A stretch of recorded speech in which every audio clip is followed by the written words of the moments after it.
À cette deuxième étape, nous devrions vérifier si le chemin d'accès au fichier exécutable de Dynamips est valide. Une fois que cela est fait, nous devrions vérifier la validité de la communication entre GNS3 et Dynamips. Pour ce faire, cliquons sur Dynamips dans le cadre qui se trouve à gauche de la fenêtre Préférences. Nous avons l'affichage de deux onglets qui permettent de contrôler le fonctionnement de Dynamips via GNS3. Il s'agit de l'onglet Dynamips et de l'onglet Gestionnaire d'hyperviseur. Revenons dans l'onglet Dynamips pour le moment. Nous avons dans le groupe Settings, c'est-à-dire paramètres, le chemin qui mène vers le fichier exécutable de Dynamips.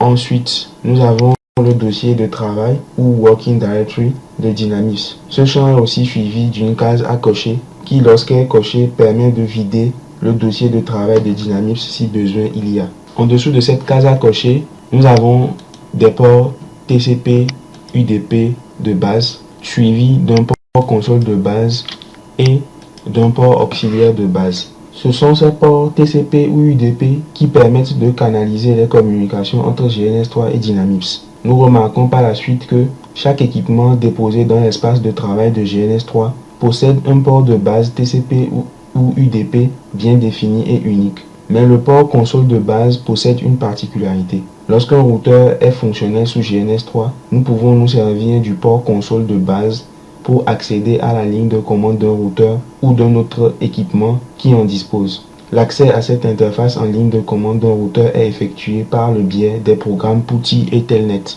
La seule différence entre l'exécution de PuTTY ou de Telnet pour accéder à la ligne de commande d'un équipement réseau est que le programme PuTTY exécute automatiquement la commande Telnet vers l'adresse IP 127.0.0.1 sur le port console de base à son démarrage. Tandis que pour exécuter le programme client Telnet, il faut ouvrir d'abord l'invite de commande de Windows.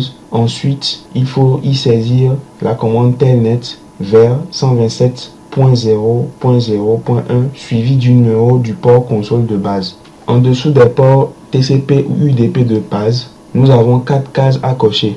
La première case, nommée Enable Ghost iOS Support, lorsqu'elle est cochée, permet de ne pas démarrer une nouvelle instance, c'est-à-dire une décompression et un chargement d'un iOS en mémoire RAM à chaque démarrage d'un nouveau routeur. Ce paramètre est très bénéfique lorsque nous avons par exemple 2 ou plusieurs routeurs Cisco C2600 dans notre topologie.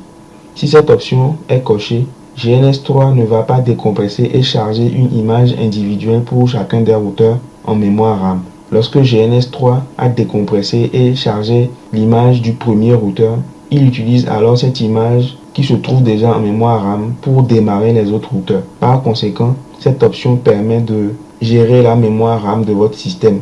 La deuxième case à cocher nommée Enable Mmap Support permet de mieux gérer la mémoire RAM de votre PC et permet aussi d'éviter la surcharge de votre PC. Laissons ces cases avec leur valeur par défaut et vérifions la validité de la communication entre GNS3 et Dynamips en cliquant sur le bouton Test Settings. Si cette communication est fonctionnelle, alors un message en couleur verte apparaîtra devant le bouton Test Settings. Voilà le message apparu en couleur verte. Sinon, il y a un sérieux problème et vous serez obligé de réinstaller GNS3 depuis le début. Une fois que le message en couleur verte est apparu, cela veut dire que GNS3 communique bien avec Dynamips. Cliquons alors sur le bouton OK pour passer à l'étape 3.